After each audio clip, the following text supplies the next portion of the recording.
Okay, disclaimer. To the very best of my knowledge, this story is true.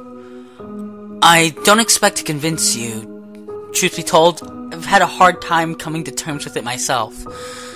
Cliché as it may be, I really am a rational person, and if not for this, I would probably be the most stone-faced atheist you'd ever meet. But after much internal struggle and debate, I have come to the conclusion that there are things in life that simply can't be explained with reason, at least in the form in which we know.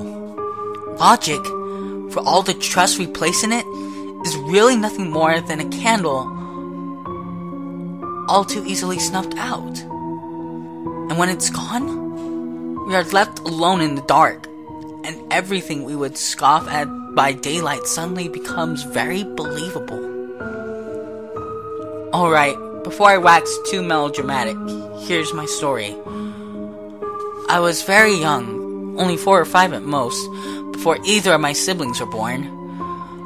It was just mommy and daddy and me living in our little house in Great Bend, Kansas. Very quaint.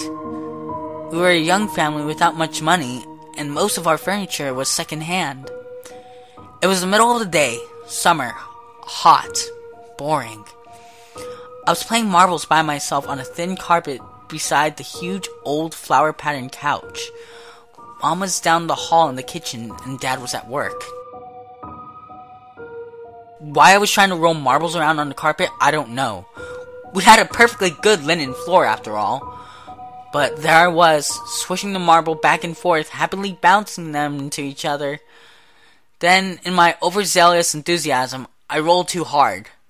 My favorite marble, the clear ruby red one, zipped into the dark space under the couch and was lost. Damn it. Dad wasn't home, and he was the only one strong enough to move the huge old couch for me. I'd have to get my marble back myself. I reached my hand under the couch, tentatively at first, then deeper. Encountering no marbles, I pulled my hand out in disappointment. Then, a hand reached out from under the couch back at me. I remember the image vividly, and I suspect I always will. It was a slim hand with tapered fingers, a woman's hand. It was gnarled and wrinkled as if aged, and it was dead black. Not black as in African, black as in dead. Of course, back then I didn't know that corpses blacken as they decompose, so I didn't know what that black meant. The hand reached out to me as far as it could, which was just up to the wrist. Then it retreated under the couch. Then it emerged again, this time pushing with it a little crumpled up plastic bag with a logo on it I didn't recognize. It waited, as if expecting me to take the bag. Then, when I didn't, it pulled the bag back under the couch and was gone. I got up, walked to the kitchen, and told my mommy what happened. Why didn't I run screaming or at least run? I don't really know. All I can say is, I was a little kid, and a hand reaching out from under the couch at me didn't seem like a huge deal. I hadn't yet learned what was and was not permissible in reality. I had no worldview. Mom was skeptical, but walked me back to the couch and explained how I was probably imagining things. She even reached her hand under the couch to convince me that nothing was down there. Later, Dad lifted the couch up for me, and the only thing under it was, of course, my missing marble. Plus a few marbles I didn't even remember losing. But here's the scary part. For years I remembered this. I even developed a weird fantasy of little hand people living under the couch, and I, in my childlike innocence, believed that they would catch me and take me away if I ever reached into their domain again. Then, as I grew older, I wrote the memory off as a dream I had as a kid. Cute, but silly. Then, a few years ago, I recounted the story to my mother.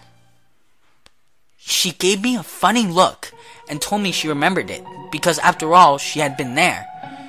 She told me that she remembered me coming to her in the middle of the day and telling her about the hand under the couch, and remembered being highly disturbed by my story, since I was an extremely quiet, well-behaved kid who didn't even lie. Then she told me about the couch itself. According to her, she and Dad had gotten the couch from the estate of an old woman who had actually died on it.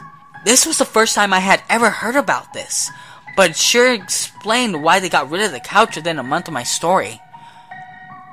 But here's the part that truly frightens me, even to this day. The part that I had to try so hard to get out of my mind some nights. Remember that bag the hand pushed towards me? I've never forgotten that logo that was on it.